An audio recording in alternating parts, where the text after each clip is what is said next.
চারটা প্রজাপতি দিয়ে আজকে আমি এই ডিজাইনটা করব। প্রথমে আমি প্রজাপতিগুলো এঁকে নিচ্ছি দেখেন। এইখানে অনেকগুলো প্রজাপতি আমি ড্রয়িং করে নিচ্ছি এবং বিভিন্ন কালার দিয়ে আমি এই প্রজাপতির কালারগুলো করব। একদম সহজভাবে আমি আঁকছি। দেখুন প্রথম এভাবে ড্রয়িংগুলো করছি। একদম আপনারা বাসায় করতে পারেন। আর এটা যদি আপনি শাড়ির পাড়ের মধ্যে বা ওড়নার পাড়ের মধ্যে দিয়ে এরকম করে ডিজাইন করে নিতে পারেন প্রজাপতি দিয়ে, তাহলে কিন্তু জামাটা অনেক সুন্দর লাগবে বা শাড়িটা অনেক সুন্দর লাগবে, বিভিন্ন কালারের হবে।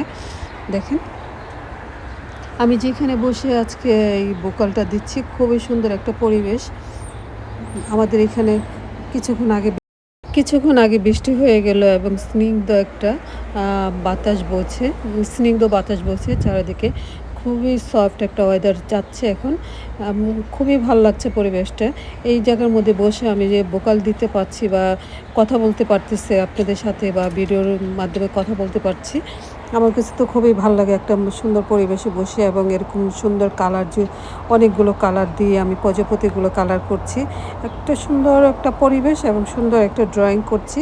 আমার কাছে তো খুবই ভালো লাগছে।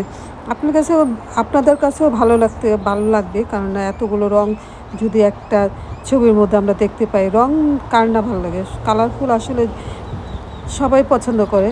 যদি মানুষের জীবনটা আরও কালারফুল হয় তাহলে তো কথাই নেই। কালার লাইফটা কালারফুল হলে সব কিছুই কালার মনে হয়। এরকমই আমি কালার নিয়ে কাজ করতে খুব পছন্দ করি এবং বিভিন্ন কালার দিয়ে আমি কালার করতে খুবই পছন্দ করি।